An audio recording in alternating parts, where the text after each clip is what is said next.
მოგესალმებით ჩემო კარგებო.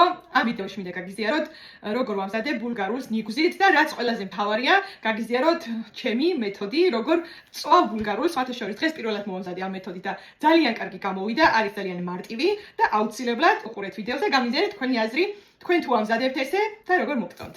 ბულგარულის კარგად გარიცხვის შემდეგ დავიწყე უკვე მისი გასუფთავება, ზედმეტი ნაწილები მოვაჭერი და გავათავისუფლე, კარგად გამოვაცალე და სათითაოდ თითოეული ბულგარული გარედან და შიგნიდან დავამარილე მარილით, ხელით და ცოტა ხნით დავაყოვნე ხის ჯამში, რომ ზედმეტი წვენი გასვლოდა. და დღეს პირველად ვცადე ბულგარულის შეწვა აეროგრილში, რომელიც ძალიან კარგი გამოვიდა. ზოგადად ამ აეროგრილს ვიყენებ ძალიან კარგად ბევრი რაღაცის შესაძლებლად და დღეს უკვე ბულგარულიც ვცადე და ყოველგვარი რაღაცების დასვრის, გასქურის, მიდამოების, ასევე ყოველგვარი ზედმეტი ცხიმის გარეშე ფაქტიურად უცხიმოთ, ბევრად უფრო ჯანსაღად შეიწვა.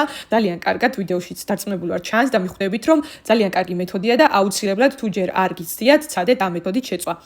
ბზეთი დავასხი ესეთი სპეციალური დასასხმელით, მაინც რომ ოდნავ ქონოდა ეს ცხიმიანობა, თქვენ შეგიძლიათ რა თქმა უნდა გამოიყენოთ სილიკონის ჯოხი, ან უბრალოდ ხელითაც რომ გადავსვათ ბულგარულს, ოდნავ ეს ესეთი რომ მაინც სიმშრალე არ კონდეს და შეწვავთ ორივე მხრიდან ამოვატრიალე დაახლოებით ალბათ 5 წუთში და 10 წუთში მაქსიმუმ უკვე მთლიანად შემწვარი იყო და როგორც გითხარით, ყოველგვარი რაღაცების დასვრის გარეშე, რაც ძალიან მნიშვნელოვანი და კარგია.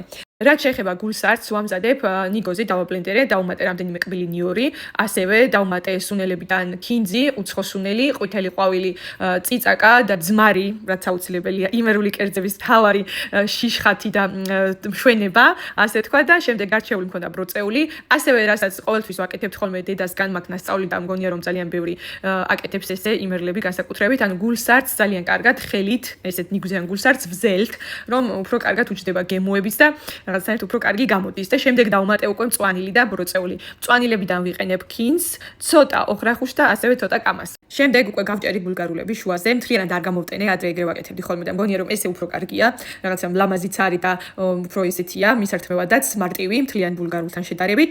ცადეთ ეს მეთოდი და აუცილებლად გამიზიარეთ კომენტარებში როგორ მოგეწონებათ. აბა დროებით.